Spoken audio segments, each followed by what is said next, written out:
말씀드린 동맥경화, 그 다음에 심근경색, 그런 이제 관상동맥 질환도 빈도가 커질 수가 있고요.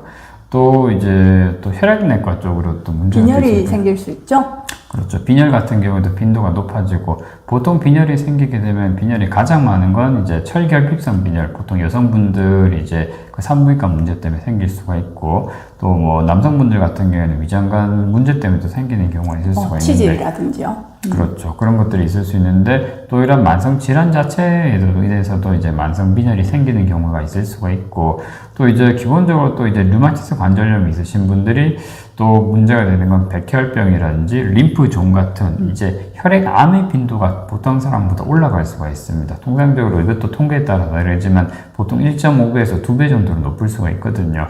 이런 혈액 질환 같은 경우는 대다수 이제 혈액 검사에서 이제 감별이 되기 때문에 기본적으로 이제 자가면역증에 있으신 분들이 주기적으로 혈액 검사를 하셔가지고 말씀드린 그 혈액암의 같은 경우에 암 같은 경우에도 감별을 꼭 하는 것들이 좋겠습니다.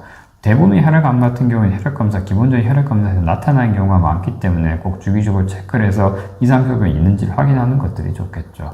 또 이제 우리나라는 또 이제 바이러스 감염 빈도가 또 높죠. 그렇죠. B형 감염, C형 감염 빈도가 좀 높은 편이죠. 그렇죠. 서구에 비해서 B형 감염 빈도가 훨씬 더 높은데 이런 바이러스 감염 자체도 이제 류마티스 관절염을 악화시키는 요인이 됩니다. 그래서 또 B형 감염 보균자분들이 많으신데 그런 경우에는 또 이제 류마티스 관절염이 있으신 분들이 약을 쓰는 게 제한적이 될 수가 있고 그런 바이러스 감염이 활성이 되면서 바이러스 감염 때문에 그 자가면역 질환의 면역 기능이 악화되는 경우가 있기 때문에 약제 때문에 또 바이러스 감염이 악화되는 경우도 있잖아요. 그렇죠. 약 자체도 원인이 있을 수가 있고 그 다음에 자가면역 질환 자체도 원인이 될 수가 있기 때문에 그런 것들도 만일 보균자시다 그러면 주기적으로 체크를 하면서 이상소견이 있는 것들을 확인하는 것들이 좋겠습니다. 류마티스 내과에 가시면 알아서 다 챙겨주실 거예요. 네, 그렇죠. 그래서 류마티스 가시면은 기본적으로 혈액 검사, 혈액 하면서 주기적으로 면역력 이상이 있는지 또 다른 말씀드린 다양한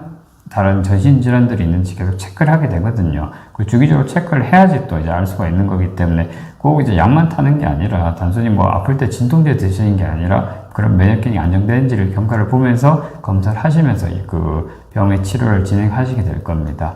그래서 오늘은 류마티스 관절염의 다양한 전신 질환들, 전신 증상들 이제 설명을 드렸고 사실 굉장히 빈도가 많죠. 그래서 뭐 그런 여러 증상이 나타날 수 있기 때문에 그렇죠. 뭔가에서 류마티스 관절염 진단 받으신 분들은 꼭 이제 뭔가 이상 소견이 나타나면 바로 말씀을 하셔야 그렇죠. 되는 거죠. 담당 주치의 선생님과 상의하셔가지고 이상 소견이 있는지에 대해서 확인을 해보는 것들이 중요하겠습니다.